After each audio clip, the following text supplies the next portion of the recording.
சென்னை திருவள்ளூரில் இருக்க லாமியா ஹோட்டலுக்கு தாங்க நேற்று நாங்கள் போனோம். ஏற்கனவே ஒரு தடவை நான்வெஜ் சாப்பிட்டு வந்து ரொம்ப நல்லா இருந்தது. ஸோ அதனால் மறுபடியும் இன்றைக்கி போய் சாப்பிட்டோம். எக்ஸ்டீரியரு அந்த மெனு கார்டு எல்லாமே நல்லா இருந்தது. ஆனால் இன்றைக்கி சாப்பிட்ட வெஜிடேரியனில் ஒன்று கூட சரியே இல்லைங்க. மெனு கார்டை பார்த்து பார்த்து பார்த்து ஆர்டர் பண்ணேங்க. நாங்கள் ஆர்டர் பண்ணது பார்த்தீங்கன்னாக்கா ஒரு பட்டர் கார்லிக் நானு, ஒரு நார்மல் கார்லிக் நானு, அது போக வந்து அது தொட்டுக்கிறதுக்கு வந்து பட்டர் பன்னீர் மசாலா, கூடவே ஒரு ஒரு நூடுல்ஸு, அதோட பேபி கார்ன் 65 ஆர்டர் பண்ணியிருந்தோம். கார்லிக் நான் 2மே ஒரு மாரி ஒரு வரட்டி மாரி ஒரு மாரியா இருந்தது. ஸோ அதுக்கு சைட் டிஷ் ஆர்டர் பண்ண பட்டர் பன்னீர் மசாலா ரொம்ப தித்திப்பு அதிகமா இருந்தது.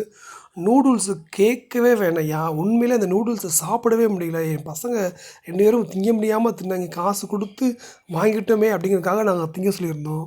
உண்மையிலே நூடுல்ஸ் வெஜ் நூடுல்ஸ் ரொம்ப ரொம்ப மோசமா இருந்துச்சு. நூடுல்ஸ் அப்படியே ராவாவே இருந்தது. ஸோ பட்டர் பன்னீர் மசாலா வந்து அதில் என்ன ஸ்வீட் ஆட் பண்ணியிருப்பாங்கன்னு தெரியல. பயங்கர தித்திப்பா இருந்ததுனால சுத்தமா சாப்பிடவே முடியல. சைட் டிஷ்க்காக ஒரு பேபி கார்ன் வாங்கி வந்தோம். உண்மையிலே அந்த பேபி கார்ன் ஃபுல்லா ட்ரை பன்னீர் உண்மையிலே ரொம்பவே மோசமா இருந்தது. ரூ. 1500 காசு மிச்சமானதுங்க வேஸ்ட்டு.